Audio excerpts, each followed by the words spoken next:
que scénariste, également en tant que co-créateur de la série Batman, la série animée. Vous êtes sans doute connu pour les plus vieux ou pour les plus trentenaires, quarantenaires d'entre nous, dans les années 90. Paul est principalement connu pour avoir co-créé également le personnage de Harley Quinn. Il a également fait tout un travail de développement du personnage de Batman à travers la série, mais aussi en comics, donc des livres qui vous sont gentiment offerts et proposés par Urban Comics. Et puis voilà, on va donc animer cette conférence. Je suis François Lacouette, je suis directeur éditorial d'Urban Comics. Yann Graff est éditeur également chez Urban. Lise sera l'interprète. Et Paul Dini, himself, nous fait l'honneur d'être notre invité pour cette Paris Comic Con. J'avais une petite question. Est-ce qu'il y a des gens qui ne parlent qu'anglais? Does anybody need English? Savoir quand on parle français, est-ce que vous avez besoin de... Non, très bien. Bon, ce silence, j'apprécie. Merci.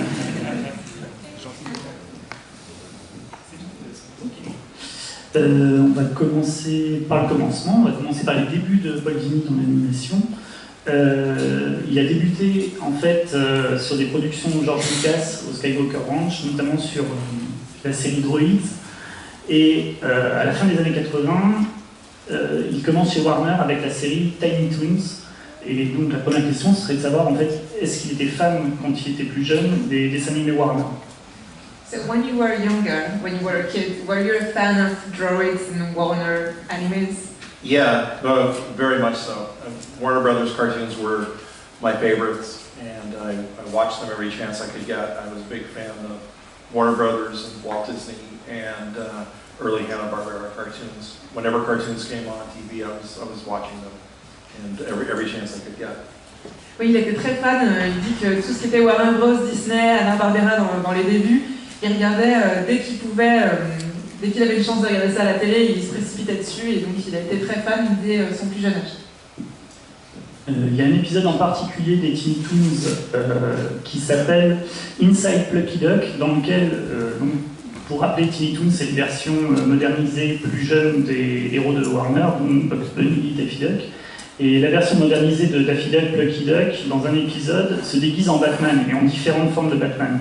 Et cet épisode a été écrit en partie par Paul Dini. Donc on voudrait savoir en fait si c'était une volonté de Paul Dini d'écrire un épisode sur Batman, une parodie de Batman, ou alors c'est simplement que quelqu'un a proposé une parodie de Batman qui s'est jetée sur l'épisode. So in the Tiny Toons anime, there's one episode in particular named Inside Plucky Duck. Oh yes. And it's about Ducky being Batman. And was it your idea or was it someone else's idea? Or how did it begin? Well, it was, we wanted to do a parody of Batman, and Plucky seemed to be an ideal character for that. And we also loved old Warner Brothers cartoons. There was one called The Great Piggy Bank Robbery by Bob Clampett, where Daffy Duck is fantasizing about being Dick Tracy. And so we were looking to do an update of that and have Plucky fantasize about being Batman. And it was a chance to lampoon Batman and all the fun things that went along with him and his world, and do it with the Tiny Toon feel. And Bruce Timm and I were responsible and a big part for that cartoon. And we had worked before on some other cartoons for Tiny Toons and a few other projects. And we both loved Batman, and we thought, okay, this is as close as we'll ever come to being able to do Batman, so let's just parody everything we could. And that was our first stab at it, and then a year later we said, wow, how about doing Batman for real? D'accord.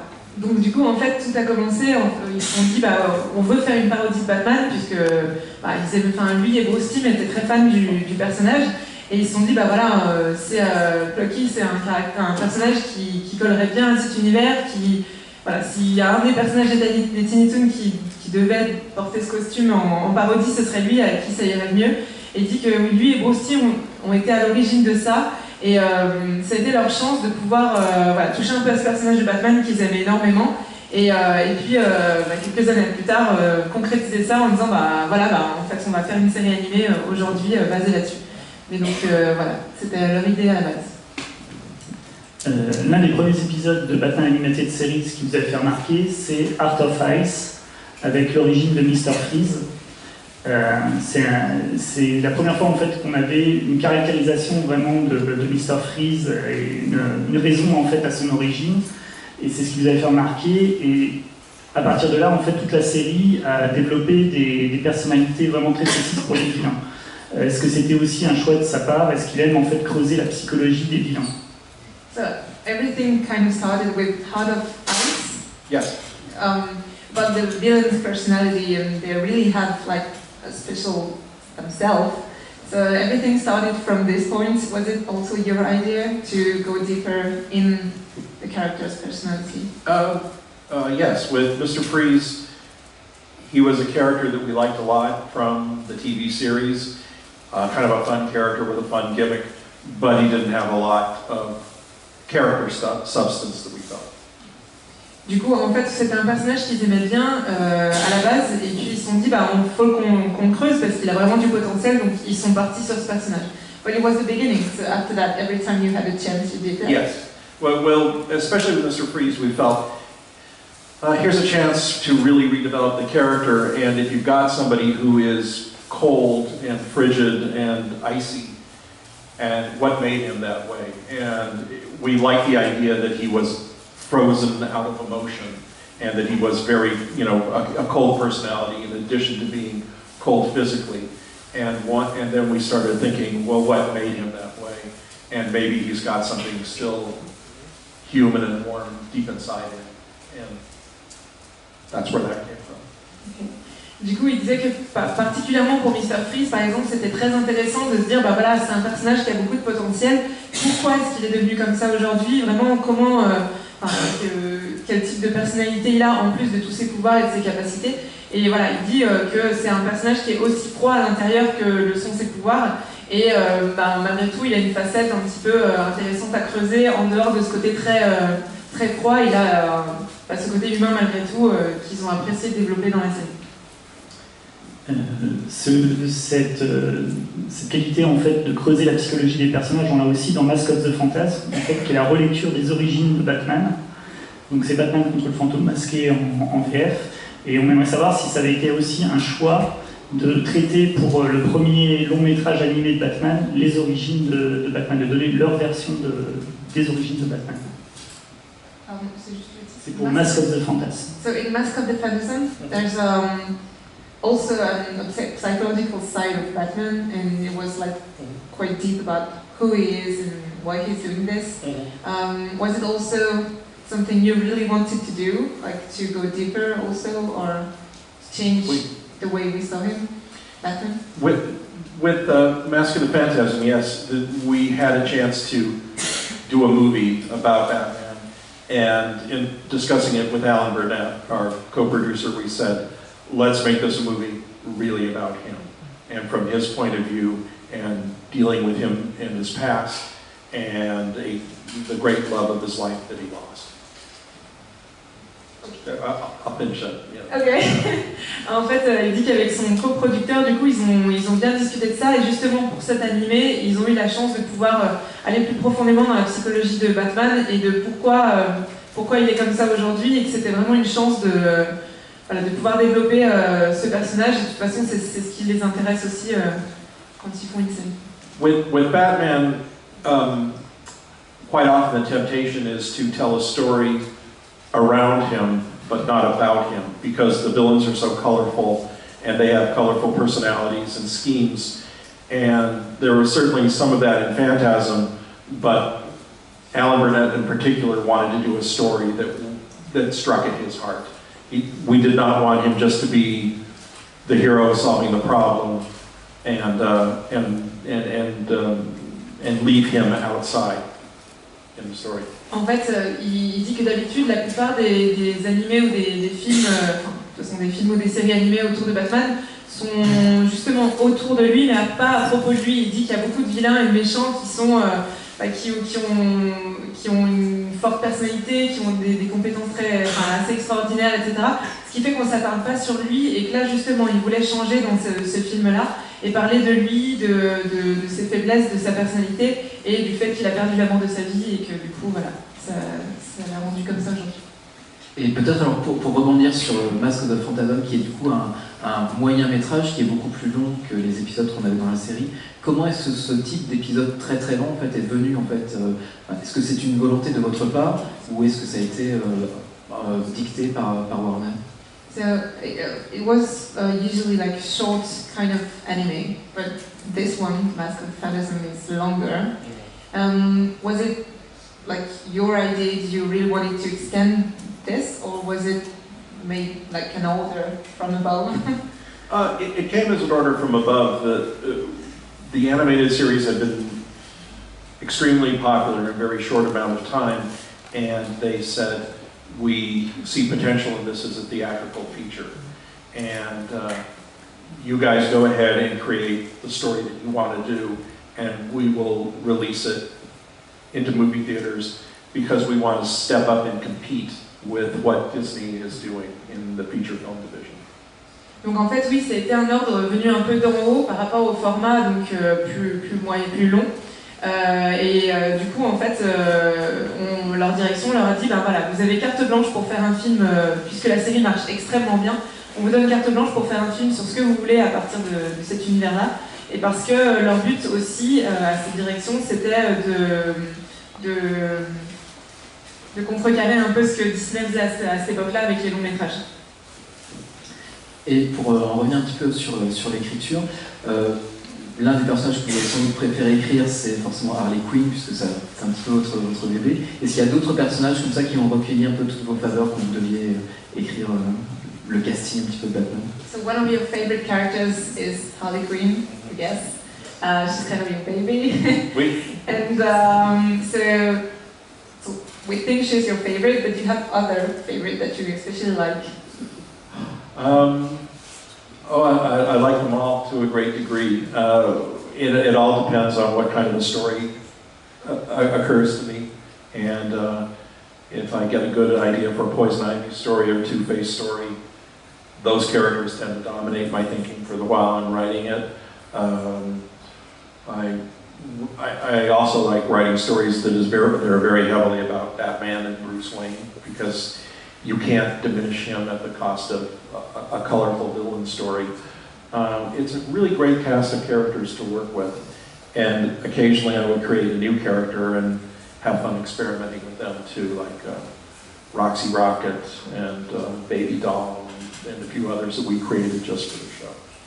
Du coup, il n'a pas un personnage préféré, même si du coup Harley Quinn a une place particulière dans son cœur. Il dit que chaque personnage, en fait, vilain justement, avait a ses capacités et ses caractéristiques, et c'est ce qu'il aime bien, et qu'il a pu justement, il a pu mettre à profit les personnages en fonction des histoires. Il s'est dit, ben voilà, si j'ai une bonne histoire pour Poison Ivy ou Double Face, je vais justement pouvoir exploiter ce personnage, et c'est la richesse de tout ça qu'il a apprécié. Il a beaucoup aussi aimé creuser un peu l'histoire de Batman et pouvoir mettre en avant justement autre chose que les vilains lors des animés. Et puis il a eu la chance de créer d'autres personnages comme Baby Doll ou Roxy Rocket. Voilà. Et pareil, en restant un petit peu dans le domaine de l'écriture, est-ce qu'il y a des personnages qui s'écrivaient tout seuls, et au contraire, est-ce qu'il y a des personnages beaucoup plus compliqués à écrire au niveau de la personnalité ou des enjeux? So when you had to create a new character, was it always like easy, or was it sometimes really difficult? Do you have one example in mind? We would look at Batman's world and try and find a character that fit in specifically to some element of that world. There was a character that we created especially for the show that later wound up in the comic books called Lockup. And the idea was that he was a security guard or a security expert at Arkham Asylum who became obsessed with keeping prisoners locked in jail. And that, to me, was a character that was a very good fit into his world, because that was an extension of Batman's desire to keep the city safe, and the character Lockup was like a deviation of that. It was somebody who took his job way too seriously and went over to the other side. So this was easy to Yes. create. Yeah. What about, I will translate, but what about one example that was really difficult to create? I will just translate because I will forget. Right? Well, there were other characters that we came up with that were just very bizarre. We had a villain called Farmer Brown who showed up in a later episode, and he really didn't fit into Batman's world at all, but he was an entertaining character to do. What's his name? Farmer Brown. Farmer Brown. He's a farmer. And He's got fun hair. yeah, he had a pitchfork and overalls and a daughter who was like a big country girl who helped him out. But he was actually a guy who had he was a farmer, but he was also a genetic scientist. So he was a guy who found out a way to mutate animals and make huge chickens and turkeys and monster cattle and things like that. So.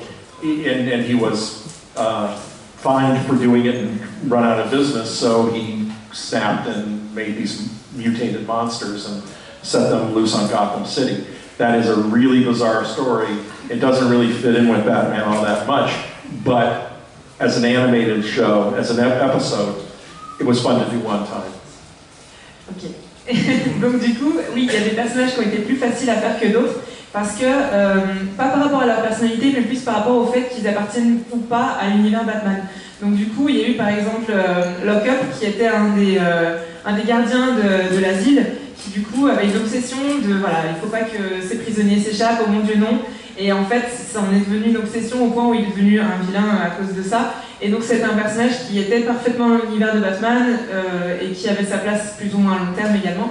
Et il y a eu d'autres exemples où là, c'était plus difficile parce que ça collait pas forcément l'univers de Batman, avec donc Farmer Brown, qui était donc un fermier qui a sa fille qui vit pas forcément dans la ville du coup, et qui a réussi parce qu'il est aussi généticien, enfin il est doué là-dedans en sciences, qui a modifié génétiquement des animaux et qui en a fait des animaux extraordinairement grands avec une force incroyable, etc.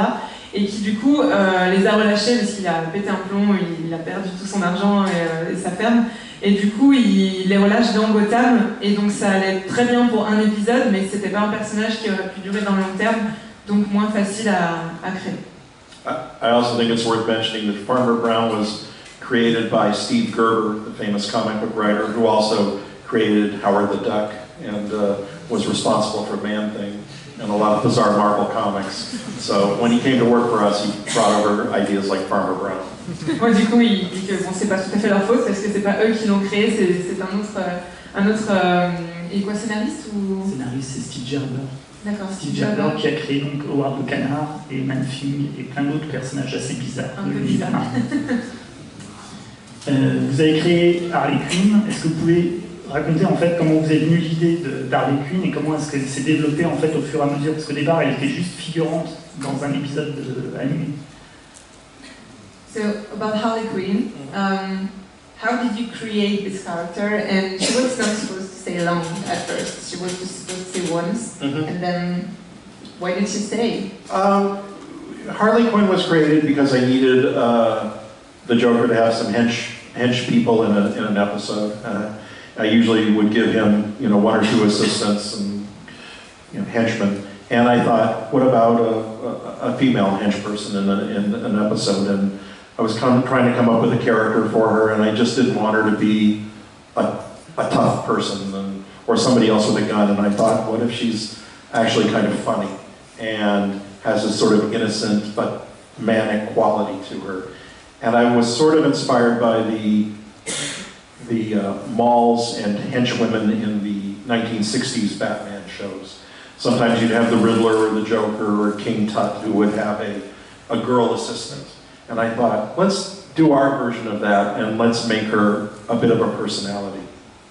Et du coup, à la base, oui, en fait, il cherchait un espèce d'homme de main pour le Joker, enfin un assistant, un second. Et puis il s'est dit, mais pourquoi pas une femme en fait il voulait pas un personnage qui soit trop badass, costaud, avec des pistolets, des flingues, etc. Mais plutôt quelqu'un voilà, qui, pourquoi pas, soit très drôle et un côté un petit peu innocent tout en étant complètement taré. Et du coup, voilà comment elle est née. Et puis il s'est inspiré aussi des personnages un peu féminins aussi de la série, enfin des comics Batman des années 60. Pour créer ce personnage qui du coup a une part innocente mais se complète bien avec le Joker. And she was only supposed to be in that one episode, and then people liked her. They thought she was funny. The model drawing that Bruce came up with was very appealing, and the voice by actress Arlene Sorkin was fun, and it just sort of clicked. And I thought, and the next time I wrote a Joker story, I said, well, I'm going to bring her back as his recurring helper. And there was some resistance to that. Some of the people said, well, you know, we've seen her once, why do we need her again? And I thought, well, you know, she was funny once, let's see if we get the same reaction. And we did, and then we decided to drop her out of a few episodes because we didn't want to diminish the Joker too much, and by putting him in a relationship right away, we felt like, let's leave ourselves open to tell stories without her and without recurring hench people, and in certain cases, and give him more of the spotlight. Du coup, en fait, elle a été très bien accueillie parce qu'elle devait rester qu'un seul épisode, et puis en fait, les gens l'ont trouvée très drôle et très sympa. Donc ils se sont dit, ben pourquoi pas. En plus, côté dessin, Bruce Timm avait fait une esquisse, graphiquement elle était très bien. La voix pour le doublage était super aussi. Et donc du coup, ils se sont dit, ben on va la garder, on va la faire revenir dans plusieurs épisodes. Ça n'a pas été apprécié par tous. Il y en a qui disaient, bon, on l'a vu une fois, ça va, on n'a pas besoin de la revoir plusieurs fois. Puis ils ont quand même tenté, et en fait ils se sont dit, voilà, par contre on ne veut pas qu'elle soit tout le temps avec le Joker, parce que ça ne sert à rien, on ne va pas les mettre dans une relation quelle qu'elle soit tout de suite. Mais en tout cas, voilà, il y avait des épisodes sans elle, des épisodes avec elle, mais elle est revenue et elle a eu beaucoup de succès. It's a common thing in cartoons that sometimes a character you don't expect will become popular, or you'll find different things to say with them, or the audience will respond to them in a very positive way. And even though they weren't intended to stick around longer, you realize you have something there and keep going with it. Sort of like the way that Snoopy took over the Peanuts strip, and other characters kind of are the surprise breakout characters, and Harley was much the same way. Il dit que dans l'univers des comics, c'est quelque chose qui est assez, pas si rare que ça, qu'un personnage qui n'est pas censé rester et pas censé avoir une place importante et beaucoup de succès, et du coup deviennent un personnage récurrent. Et donc du coup voilà, c'est pas du tout surprenant. Il prenait l'exemple de Peanut avec Snoopy, qui du coup n'était pas à la base un personnage si important que ça, et qui voilà, c'est quelque chose qui ne les a pas étonnés. Alors Harley Quinn appartient au genre de la comédie. Il y a beaucoup de références dans la série animée Batman aux comédies et aux films classiques hollywoodiens. Est-ce qu'il y a des auteurs de comédies classiques hollywoodiennes qui vous inspirent plus que d'autres? So Harley Quinn is quite funny, and there's a lot about comedies and shows like this. Do you have any names in mind that you really like about comedies? About movies. Movies. About movies. Oh, I love comedy movies. I go all the way back to Charlie Chaplin, Laurel and Hardy, and the Marx Brothers. And when I was growing up, Mel Brooks was a tremendous influence, and Woody Allen, and anybody I could listen to on the radio, famous comedians like Cheech and Chong, Bill Cosby. What else did I listen to? Just everybody on the radio who put out a comedy album I would listen to. The National Lampoon, I love the magazine and the movies they made. But I would see everything in comedy, and I really felt that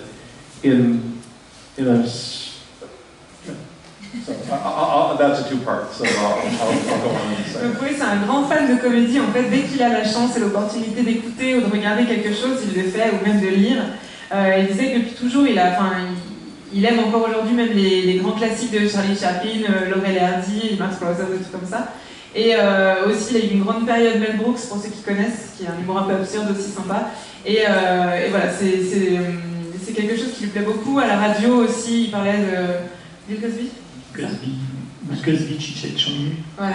qui sont pas très connus en France, mais Bill Cosby un peu plus malheureusement. Et du coup, voilà, c'est quelque chose qu'il aimait bien, et également à travers les magazines, enfin dès qu'il a une chance.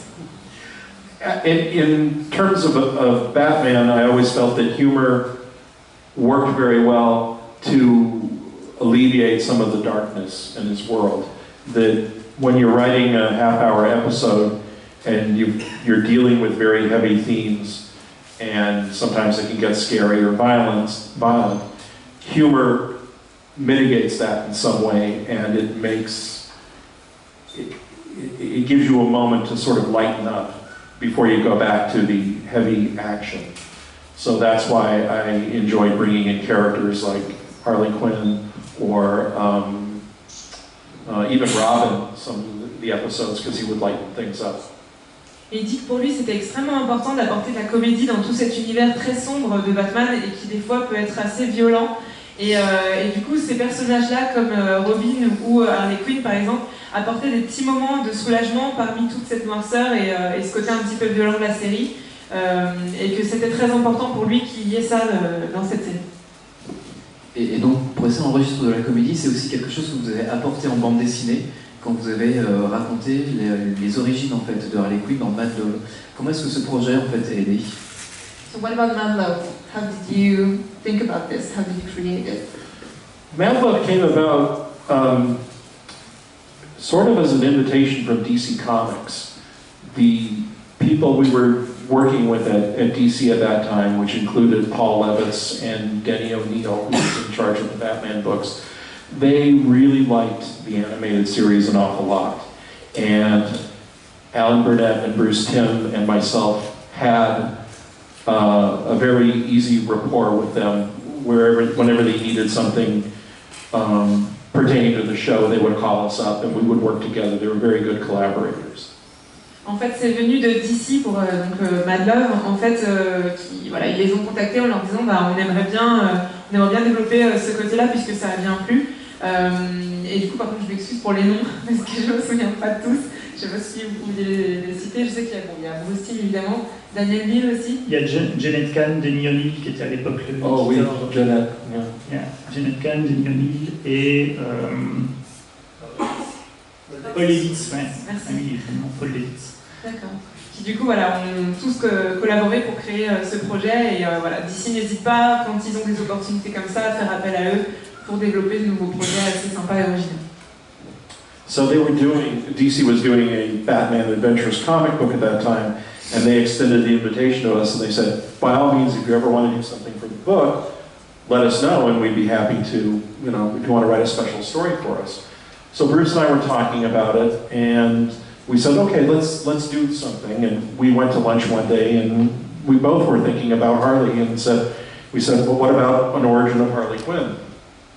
And we both liked that idea a lot. We just sat there and we kind of sketched out some ideas, and I had some ideas about who she was and where she might have come from, and so did Bruce, and we tossed the ideas back and forth, and we started with the idea that we know very little about her. Was she always a criminal? Maybe not. Where did she come from? And we liked the idea that it was surprising that she was actually a doctor at Arkham Asylum who in some form was seduced by the Jokers to his way of thinking. Du coup, en fait, DC travaillait sur d'autres projets. Ils leur ont dit, si vous avez une idée originale à nous proposer, on est tout à fait ouvert pour ça. Et du coup, avec Bruce Timm, ils ont déjeuné un midi et ils ont discuté en disant, qu'est-ce qu'on pourrait faire? On pourrait faire les origines d'Harley Quinn, ce serait une bonne idée. Et ça va soulever quelques questions. Est-ce qu'elle a toujours été une criminelle? Si oui, pourquoi? Non. Et en fait, ils se sont dit, non, on va créer Harley Quinn et ses origines, c'était qu'elle était médecin et qu'en fait, elle est tombée amoureuse du Joker et que elle a suivi dans sa folie à ce niveau-là, mais qu'à la base, c'était pas une criminelle du tout.